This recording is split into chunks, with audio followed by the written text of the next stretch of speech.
La première session ordinaire de l'année législative 2025 s'ouvre ce 11 mars 2025 dans les nouveaux locaux du Sénat au quartier Mbala 2, arrondissement de Yaoundé 1er.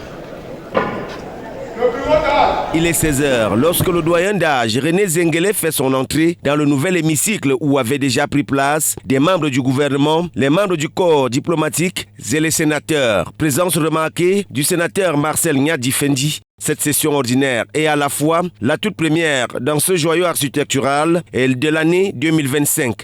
Nos travaux atteindront leur vitesse de croisière après la mise en place du bureau définitif et des commissions générales du Sénat pour l'année 2025. Sous la conduite de notre président,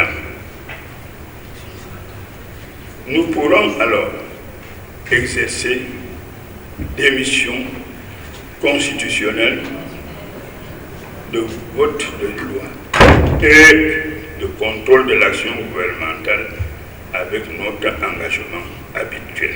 Les assises sont teintées à la fois d'un sentiment de tristesse avec la disparition de certains sénateurs et la joie des retrouvailles après la dernière session au mois de novembre 2024 consacrée à l'examen et au vote du budget 2025. Malheureusement, cette session pour moi est teintée de douleur et teintée de tristesse parce que au cours de cette session, nous allons enterrer deux de nos collègues.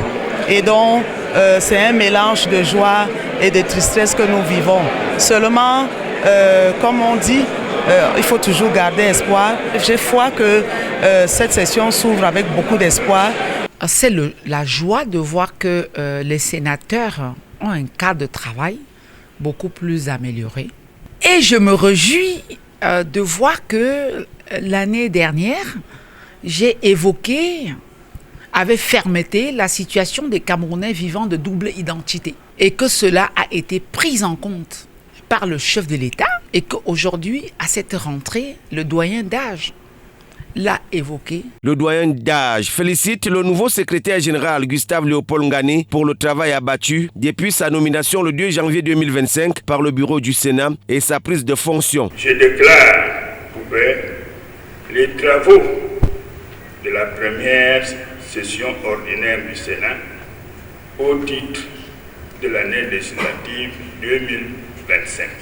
Et c'est sur une note de satisfaction que la séance de ce 11 mars 2025 se referme, tout en se projetant sur la suite des travaux avec en prime l'élection du nouveau bureau du Sénat.